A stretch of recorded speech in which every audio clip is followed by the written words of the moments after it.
والفجر وليال عشر والشفع والوتر والليل إذا يسر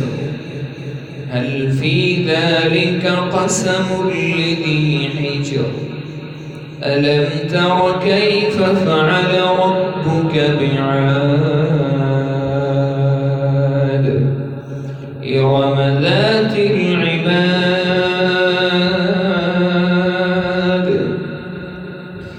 التي لم يخلق مثلها في البلاد وثمود الذين جابوا الصخر بالواد وفرعون ذي الأوتاد الذين طغوا في البلاد فأكثروا فيها الفساد فصب عليهم ربك سوط عذاب إن ربك لبالمرصاد فأما الإنسان إذا ما ابتلاه ربه فأكرمه ونعمه فيقول ربي أكرمن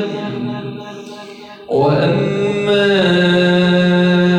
إذا ما ابتلاه فقدر عليه رزقه فيقول ربي أهانن كلا بل لا تكرمون اليتيم ولا تحاضون على طعام المسكين وتأكلون التراث أكلا لما وتحبون المال حبا جما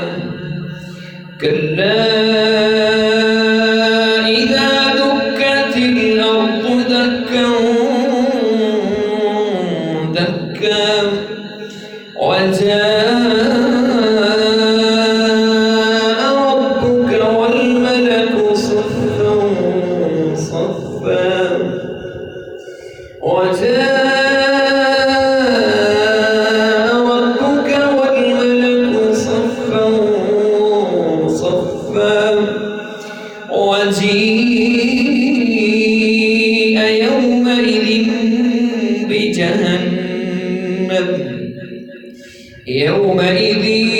يتذكر الإنسان وأنى له الذكرى يقول يا ليتني قدمت لحياتي فيومئذ لا يعذب عذابه أحد ولا يوثق وثاقه أحد يا أيتها النفس المطمئنة ارجعي إلى ربك راضية مرضية فادخلي في عبادي وادخلي جنتي